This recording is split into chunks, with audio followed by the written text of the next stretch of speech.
Matthew 16. Leaders demand a miraculous sign. One day, the Pharisees and Sadducees came to test Jesus, demanding that he show them a miraculous sign from heaven to prove his authority. He replied, "You know the saying, red sky at night means fair weather tomorrow. Red sky in the morning means foul weather all day. You know how to interpret the weather signs in the sky, but you don't know how to interpret the signs of the times.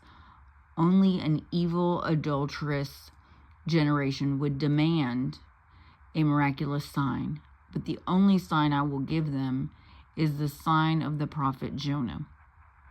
Then Jesus left them and went away. Yeast of the Pharisees and Sadducees.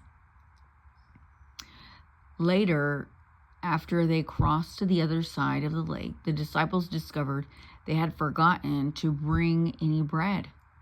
"Watch out," Jesus warned them. "Beware of the yeast of the Pharisees and the Sadducees." At this, they began to argue with each other because they hadn't brought any bread. Jesus knew what they were saying, so he said, "You have so little faith. Why are you arguing with each other about having no bread? Don't you understand even yet?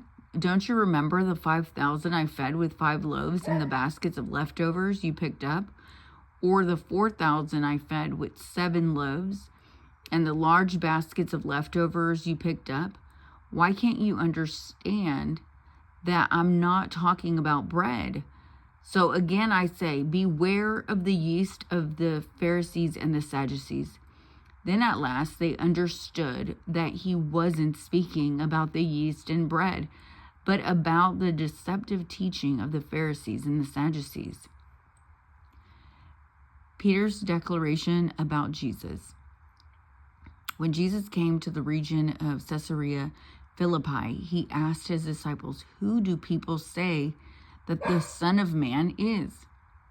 "Well," they replied, "some say John the Baptist, some say Elijah, and others say Jeremiah or one of the other prophets."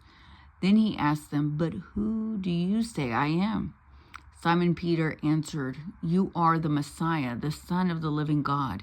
Jesus replied, "You are blessed, Simon, son of John, because my Father in heaven has revealed this to you. You did not learn this from any human being. Now I say to you that you are Peter, which means rock, and upon this rock I will build my church, and all the powers of hell will not conquer it. And I will give you the keys of the kingdom of heaven.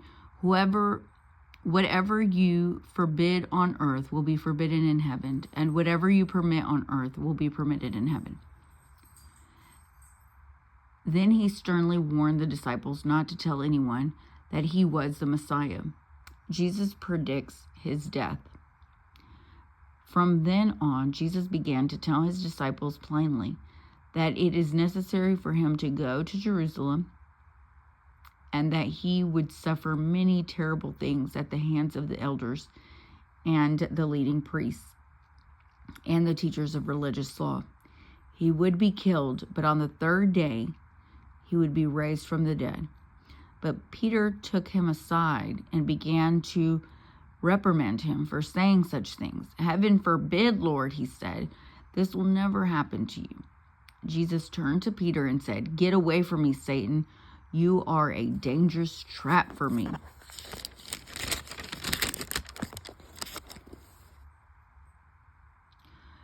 You are seeing things merely from a human point of view, not from God's.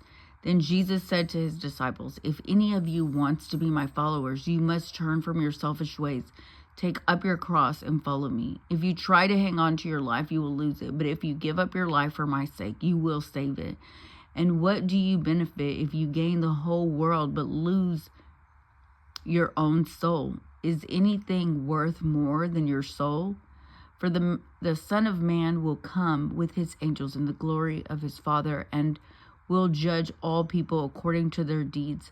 And I tell you the truth, some standing here right now will not die before they see the Son of Man coming in his kingdom.